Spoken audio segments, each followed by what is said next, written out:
Hello, welcome to Bhadra IAS Academy. কালি যিখন APSC GS paper 1 যিখন পৰীক্ষা হৈ গ'ল তাত যদি আমি পেপাৰখন ভালকৈ এনালাইজ কৰোঁ তেতিয়া আমি কি দেখা পাম যে তাৰে 20টা কোৱেশ্যনৰ ভিতৰত তাৰে 10টা কোৱেশ্যনছ আমাৰ যিখিনি ইনষ্টিটিউটৰ পৰা ষ্টুডেণ্টসকলক যিখিনি মডেল কোৱেশ্যন এনচাৰ্ছ প্ৰভাইড কৰা হয় তাৰে 10টা কোৱেশ্যনছ তাৰ পৰা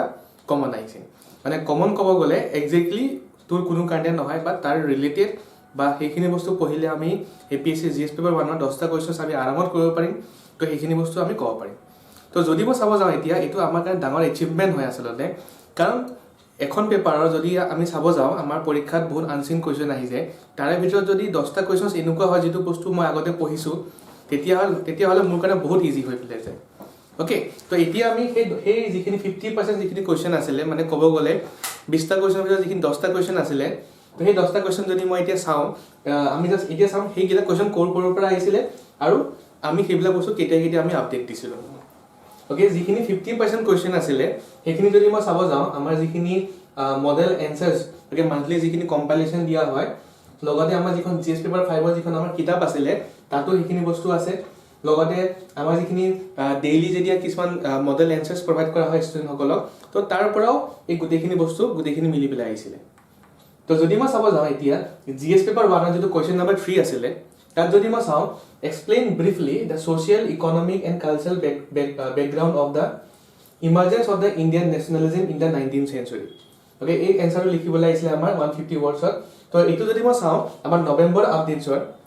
যিটো কোৱেশ্যন নম্বৰ 3 আছিলে তাতে যদি মই চাওঁ examine the linkages between the 19th century Indian Renaissance and the emergence of national identity answer in 150 words তো হেতু লগত আমাৰ কোৱেশ্যনটো মিলি আছিল Out of the question saw question number 6 was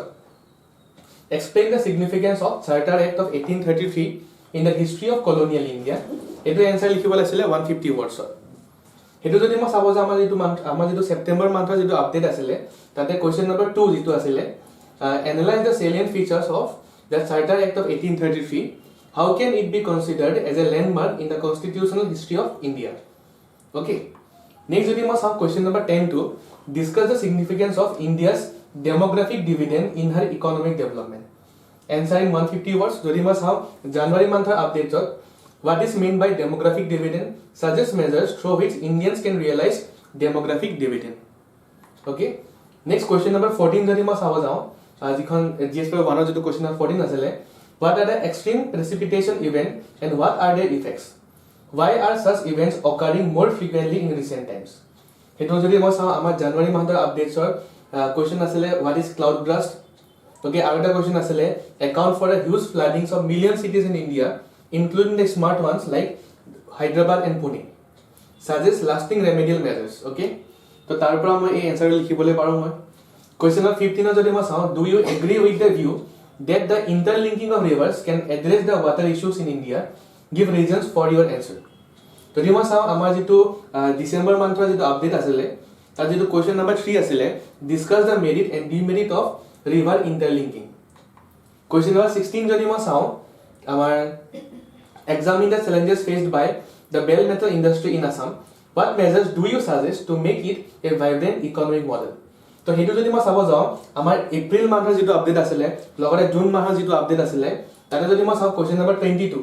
that কি asile where are the bell metal industries in Assam are located